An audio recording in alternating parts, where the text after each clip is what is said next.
Welcome again to our Monday call. We have a lot on the agenda in the coming weeks. I wanted to share with you first that both the challenges and opportunities that Israel faces in the region are growing all the time, be it naval or the drone threat in the Middle East. You've all seen the reports from the UAE and the damage that was done there by an attack from Yemen earlier this week, which is also an Israel strategic environment and is a more significant threat to Israel's southeast. But we are focused very much as a network on the good news and on the fact that our network is growing by the day.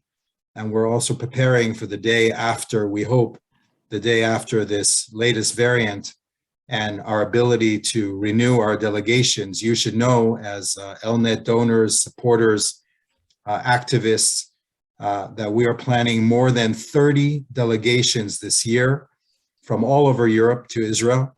It's our largest and most ambitious program ever. This does not include the regional conferences with the Abraham Accord countries. It does not include the 7 to 10 strategic dialogues that are planned with multiple countries. So that you see what is happening with ELNET is what we've always wanted, hoped, and prepared for, which is a growing network effect, where more and more countries are joining our work. Our offices are becoming more regional. Our Israel office is focused on all 30 embassies in Israel and ambassadors in Israel, and each of them has ideas for more activity, more delegations.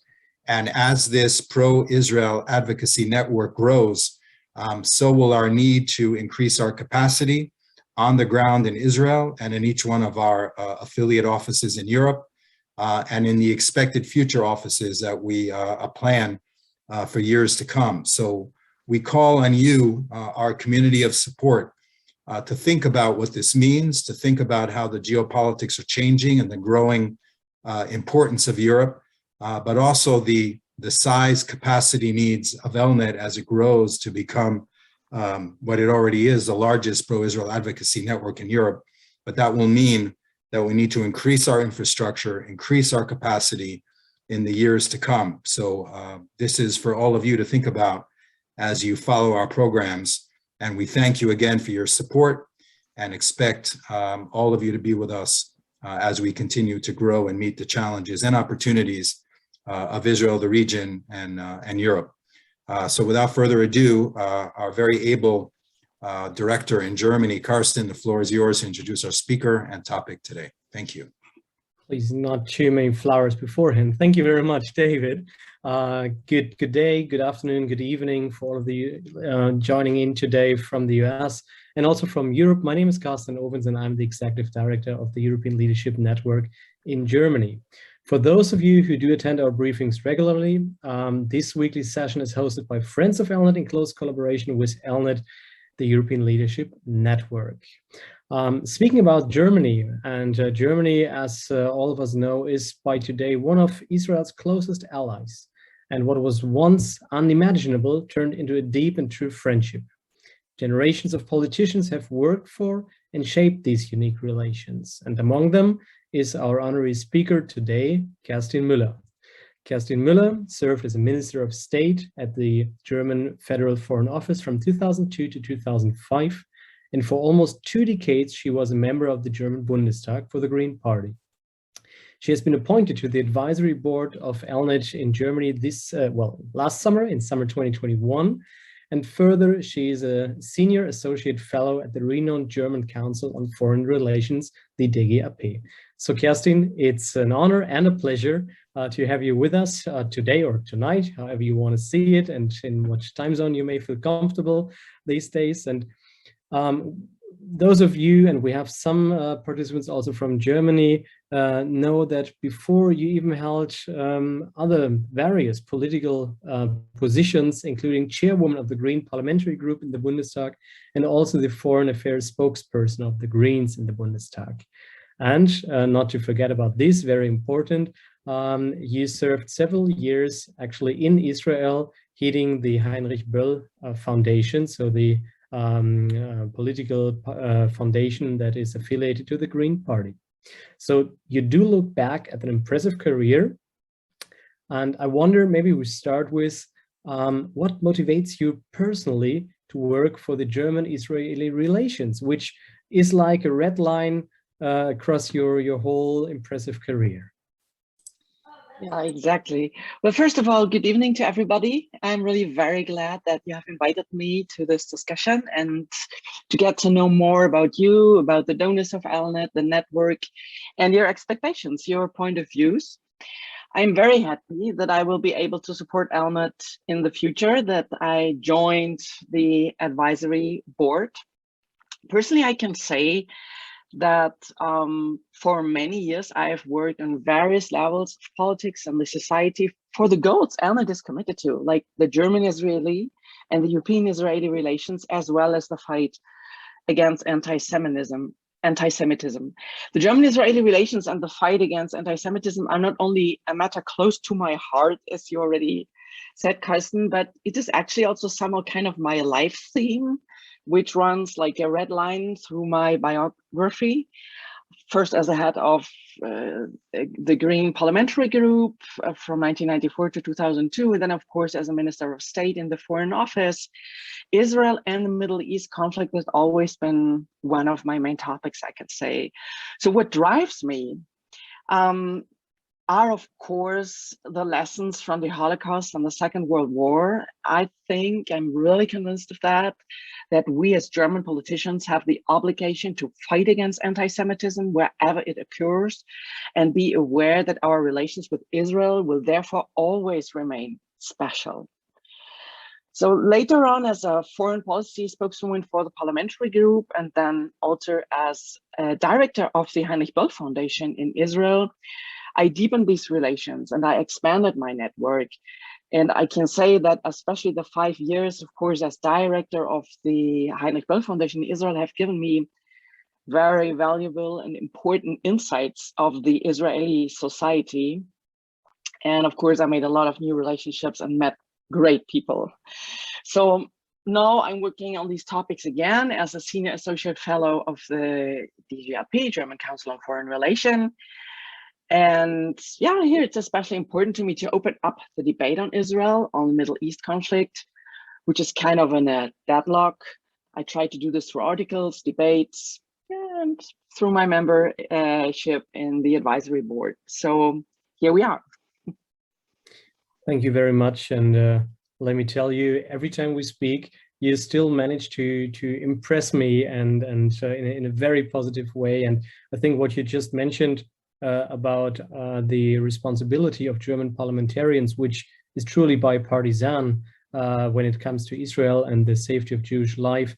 I think in particular, looking some days back at, we had the for the 80s time, the reoccurrence of the Wannsee conference. So this really, I think, means a lot for our network, that you truly are very much committed for the safety of Israel and the Jewish life. So let's focus for a second on German politics now. As we all know, like last fall, we had the elections of our national parliament, the Bundestag, and after 16 years, Chancellor Merkel left the stage. And also her party, the conservative CDU, even lost the elections and now finds itself in the opposition. And while the Social Democratic, yes? Is this only me who can't hear him anymore, or? It works, I can hear you guys. Is it good? Okay, now it's good, but du warst gerade eingefroren, you were just frozen. Well, okay. It's those Zoomy days, sometimes we all have to freeze a little bit. Anyway, I hope it will stay stable now. So, well, in a nutshell, the Social Democratic power took over last summer, last fall.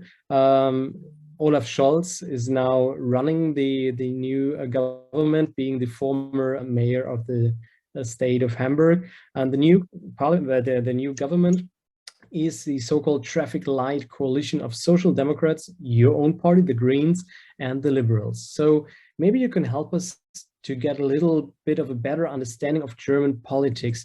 How could it happen that the CDU was not re-elected into power, but that we have now a new government after 16 years? Yeah, thank you very much. It's a broad question, I must say. I try to keep short, but to my view, the political party system in Germany has really changed dramatically, and to my view, permanently. I think if you look at the political scene, the old political camps which formed once coalitions do no longer exist. To put it short, like we used to have like the SPD and the Greens on one side, and on the other side the CDU, the Conservatives, and the FDP, the Liberals. To my view, that's over for now, and that's why the parties had to build a coalition which crosses over the political camps. The FDP belongs actually to the conservative camp, SPD and Greens to the progressive camp, and they had to cross over. I call it a crossover coalition. It's on one hand a historical step, but also quite a big challenge for all these three parties, which are to a certain extent pretty different from each other. There are topics where they have really differences, big differences, but they also have a lot of topics in common. So I think I'm convinced it's also a great change. Why? What has happened? Well, I think there are three main reasons for this dramatic change. First of all, it's the arrival of the AfD, the right-wing party. And with the AfD, Germany finds itself in a six-party system. Forming coalitions becomes much more difficult. So there are people who say, well, we're going to get over it, you know, it's just for a certain time. I personally don't think that this will happen. I think the AfD will remain part in the political system of Germany. It's not a transitional phenomenon. Look at the elections, like more than 10% in the national elections. They're even stronger in the eastern part of Germany.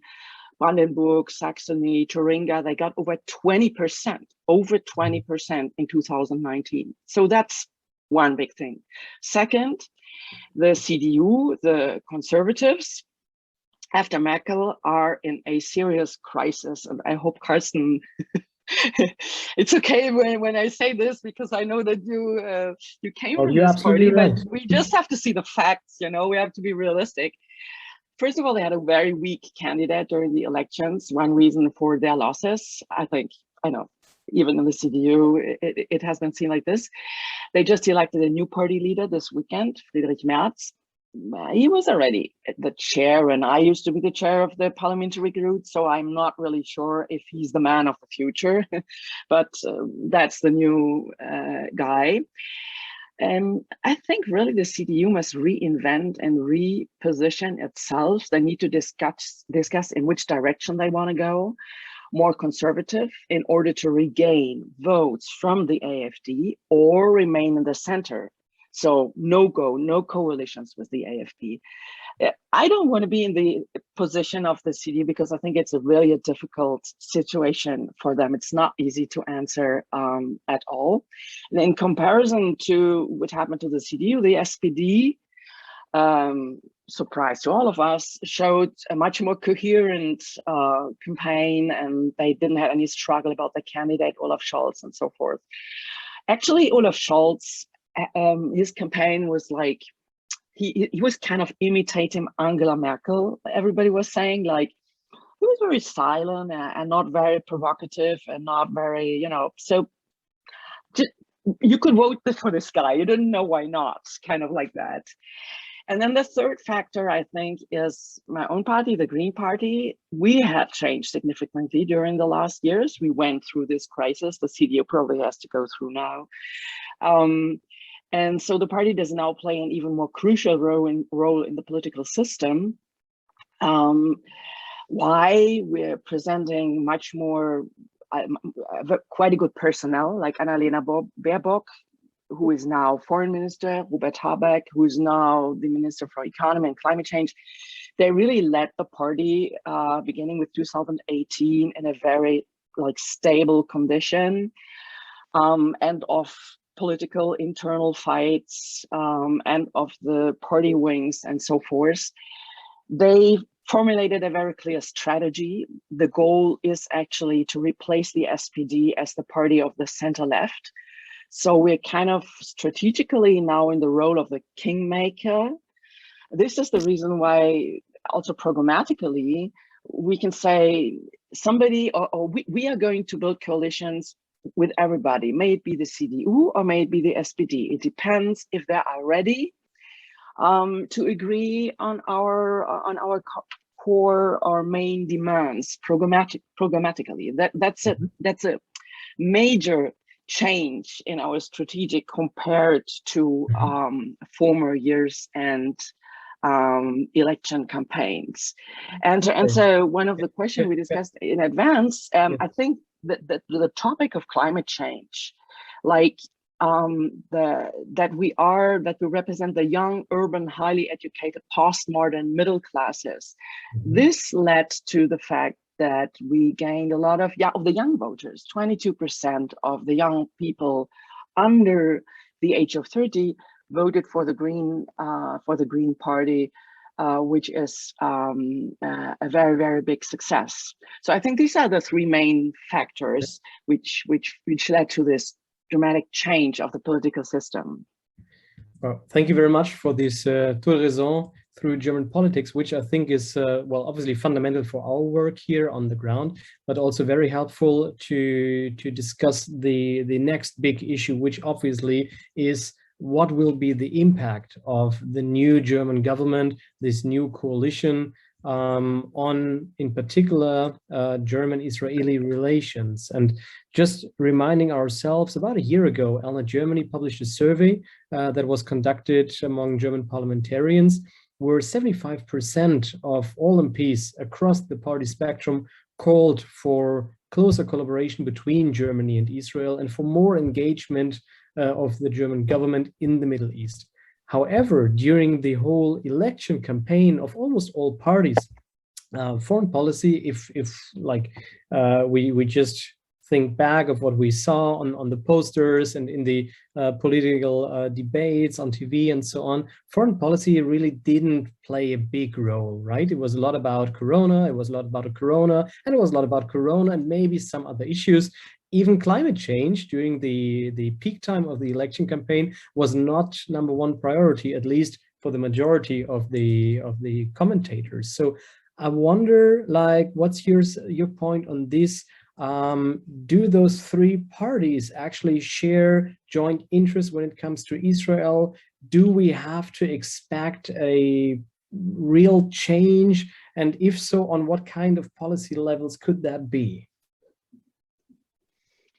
Well, I just said that the parties are very different and that there are a lot of areas where they have different point of view, especially if it comes to taxes or the debt break or other topics. Concerning Israel, I would say the three coalition parties share really a common view.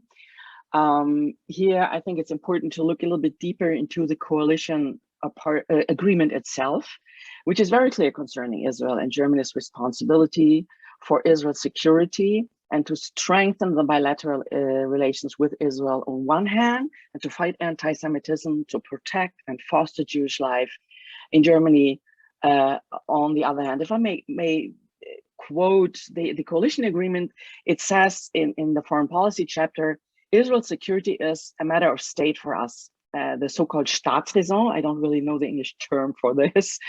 The Staatsräson was the notion which was defined by Angela Merkel in her speech 2008 in the Knesset. And since then, every Bundestag is referring to this. And I'm actually very glad that we can find this on the coalition agreement.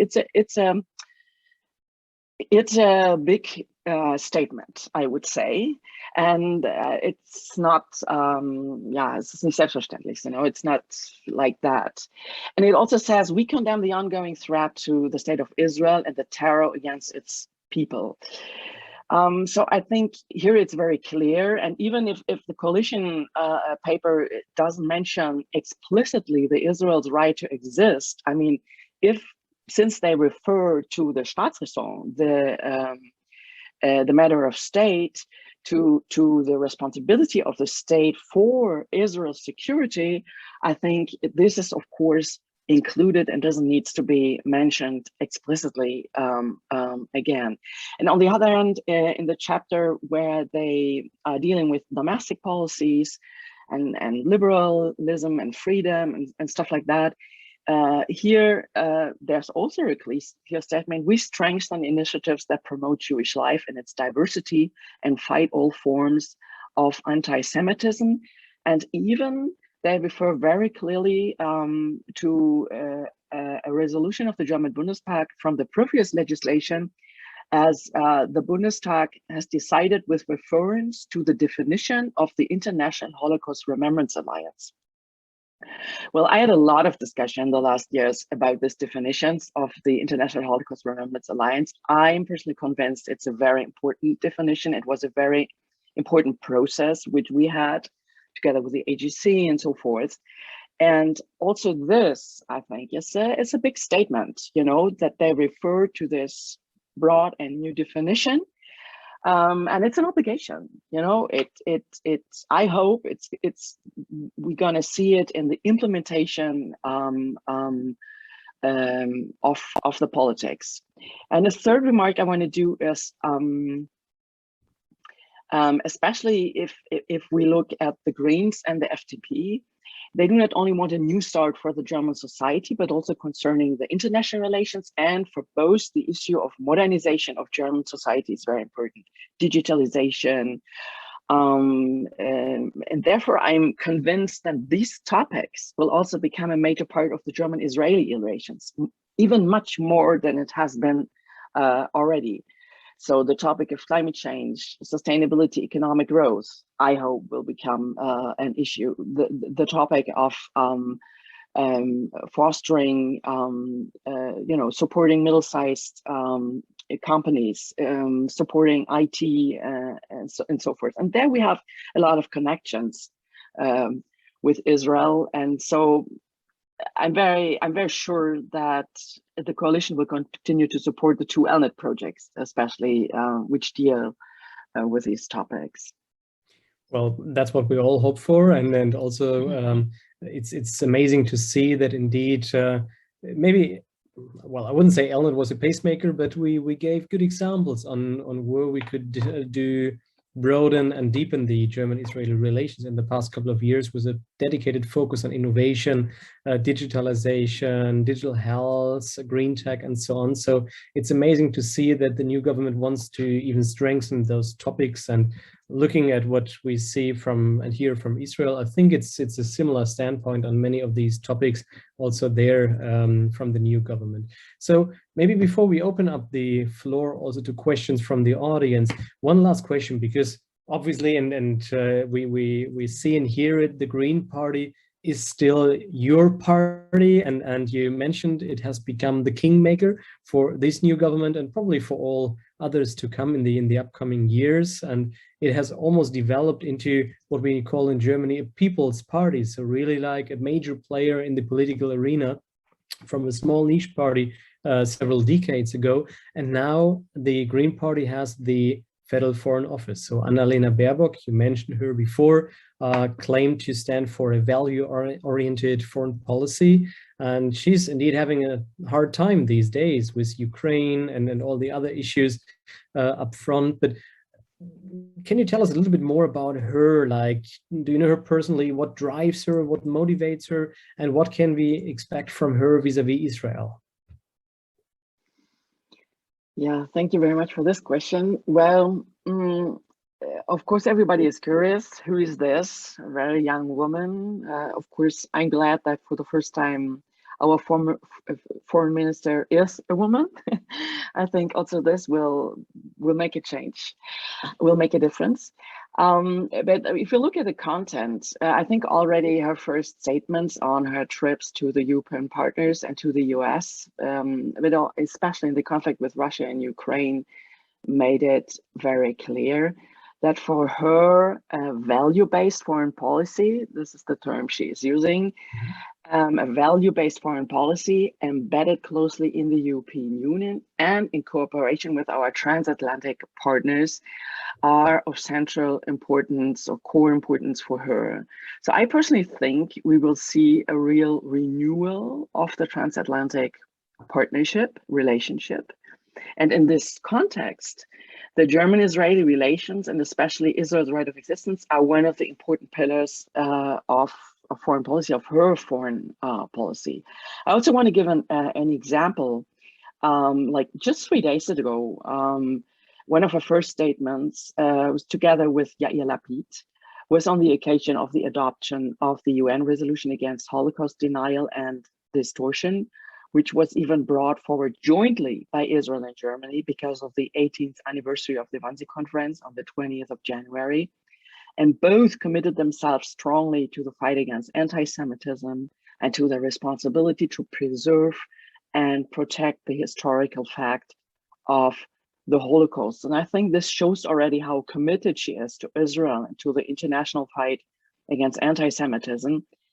Maybe I can say, I don't know if she would like it, but I would say with this regard, she will act in the continuity of Foreign Minister Joschka Fischer, because Joschka Fischer, for him, Israel and the German-Israeli relations always have been of crucial importance, like one of his main pillars. He had a very high credibility in Israel, as I know. I accompanied him several times, and I see like this, that for her, like she tries to walk in this steps, especially concerning Israel. And also, if you look at the coalition agreement, again, here I would like to mention it. There, if you look at the foreign policy, there is on one hand, there's a clear commitment to the two-state solution. We will remain committed to a negotiated two-state solution based on 67 borders. They also remind the Palestinians to make progress in the area of democracy, rule of law, human rights. They welcome the start of normalization of relations between the Arab states and Israel. So a positive mentioning of the Abraham Accords. Mm-hmm. And also, if you look at Iran, the agreement is quite clear. Yeah, it says that they are committed to the JCPOA. They demand from Iran full compliance, full and sustained compliance with its commitments to the IAEA, International Atomic Energy Agency. But also, it is mentioning they are mentioning the other Iranian threats which concern Israel and which are very of big importance, like the threat of the state to the state of Israel itself, the missile program, the aggressive regional policies, the rearmament, and as well as their support for terrorist activities. And they say this is massively endangering peace and security in the region, and we will work against it together with our partners in the Gulf region. So clear words. I must say, of course, then clear expectations to Annalena Baerbock that she will implement these statements and these commitments. Fully agree. It's indeed a very welcomed and very positively written and very promisingly written coalition agreement when it comes to Israel and nuclear Iran and the Abraham Accords. And it's by words even stronger than past coalition agreements used to be on many issues. So that's very welcoming. So let's see what she will be able to deliver, and we'll do our very best to support her and also all parliamentarians working for those goals. But it's going to be a tough time for sure. So